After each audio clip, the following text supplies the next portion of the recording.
Assalamualaikum warahmatullahi wabarakatuh. Anak-anak, pada kesempatan kali ini kita akan belajar bersama tentang bertaubat pada bab yang ketiga ini. Namun mari kita mulai bersama dengan bacaan basmalah. Bismillahirrahmanirrahim. Nanti akan kita bahas adalah tentang yang jelas pertama pengertian taubat, kemudian syarat-syaratnya taubat, kemudian kedudukannya taubat, keutamaannya, dan nanti jelas ada analisis yang harus kalian lakukan. Yang pertama, pengertiannya taubat. Nah, ini secara bahasa taubat berasal dari bahasa Arab tawwaba yang bermakna kembali. Dia bertaubat berarti dia kembali dari dosanya atau berpaling dan menarik diri dari perbuatan dosa. Taubat adalah kembali kepada Allah dengan melepaskan hati dari belenggu yang membuatnya terus-menerus melakukan dosa, lalu melaksanakan semua hak Allah. Secara syar'i, taubat adalah meninggalkan dosa karena takut pada Allah, menganggapnya buruk, menyesali perbuatan maksiatnya, dan bertekad kuat untuk tidak mengulanginya dan memperbaiki apa yang mungkin bisa diperbaiki kembali dari amalnya. Itu pengertian taubat. Nah, oleh karena itu hakikat taubat ini adalah perasaan hati yang menyesali perbuatan maksiat yang sudah terjadi, lalu mengarahkan hati kepada Allah pada sisa usianya serta menahan diri dari perbuatan dosa, gitu ya. Sekarang syarat-syaratnya taubat. Jadi taubat itu juga harus ada syarat-syarat yang harus dilakukan. Yang pertama, jelas Islam, karena orang kafir tidak akan diampuni dosanya sebelum orang itu masuk Islam. Yang kedua, menyesali dosanya. Dia sudah menyesal karena pernah berbuat suatu dosa. Yang ketiga, menyadari kesalahannya atau mengakui perbuatan dosanya, sadar kalau dia berdosa. Yang keempat, ikhlas melakukan tobat, bukan untuk tujuan riya atau kepentingan dunia. Yang kelima, memohon ampun kepada Allah dengan memperbanyak membaca istighfar. Dan yang keenam, berjanji tidak akan mengulangi perbuatan dosa lagi. Kalau mengulangi berarti dia belum bertobat. Kemudian menutupi kesalahan dengan perbuatan yang terpuji. Maksudnya setelah dia berbuat kesalahan atau dosa, tidak hanya minta maaf saja kepada Allah, melainkan dengan berbuat sesuatu yang terpuji, yakni amal-amal soleh yang dianjurkan.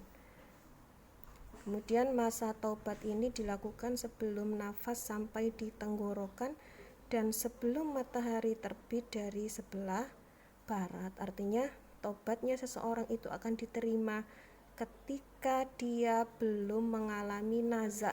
Naza itu yang mau meninggal itu. Atau sebelum matahari terbit dari sebelah barat, berarti sebelum hari kiamat.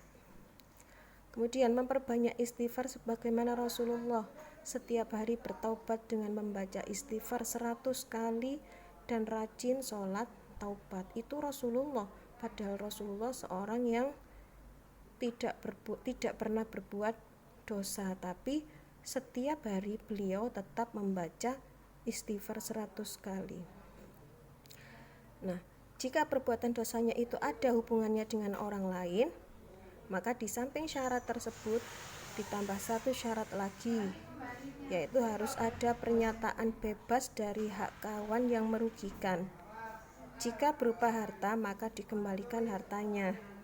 Jika berupa tuduhan, ghibah, fitnah, mencaci, dan lain-lain, maka harus mohon maaf. Jadi jika perbuatan dosa seseorang itu ada hubungannya dengan orang lain, maka dia harus menyelesaikan urusannya dengan orang tersebut.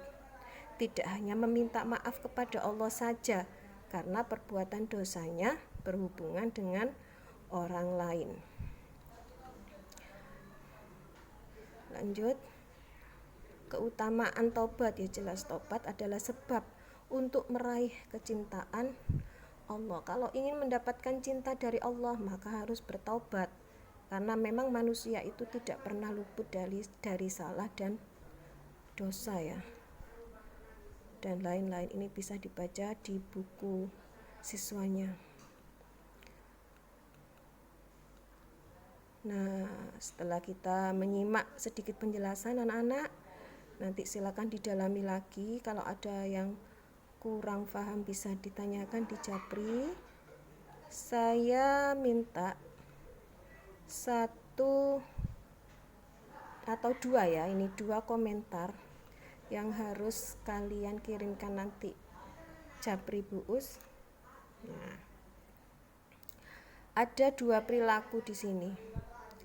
Bila Anda berjalan di jalan raya, kemudian seseorang membuka jendela mobil dan menyiramkan air kotor kepada Anda. Ketika Anda mencacinya, ia minta maaf, tetapi ia terus menyiramkan air kepada Anda. Apakah Anda memaafkannya? Nah, silakan ditulis. Bisa berupa kolom begini atau bisa berupa tidak pakai kolom, langsung saja dijawab di bawahnya. Yang kedua, Zakia suka bikin onar di dalam kelas. Ketika tugasnya dilihat oleh Bu Elok, guru akidah, ternyata belum juga mengerjakan. Akhirnya Zakia dipanggil Bu Elok untuk dinasehati dan diberitahu supaya tidak mengulangi lagi perbuatannya. Dan ternyata Zakia tetap saja mengulanginya. Akhirnya Zakia diberi nilai di bawah KKM dan Zakia tidak naik kelas. Komentar kalian gimana? Atau tanggapan kalian bagaimana terhadap masalah yang melibatkan Zakia dengan Bu Elok ini gitu ya. Tidak harus ditulis ini perilakunya, langsung saja ditulis di bukunya tanggapan atau komentar kalian, kemudian nanti foto kirim ke Bu. Sekian ya dari saya.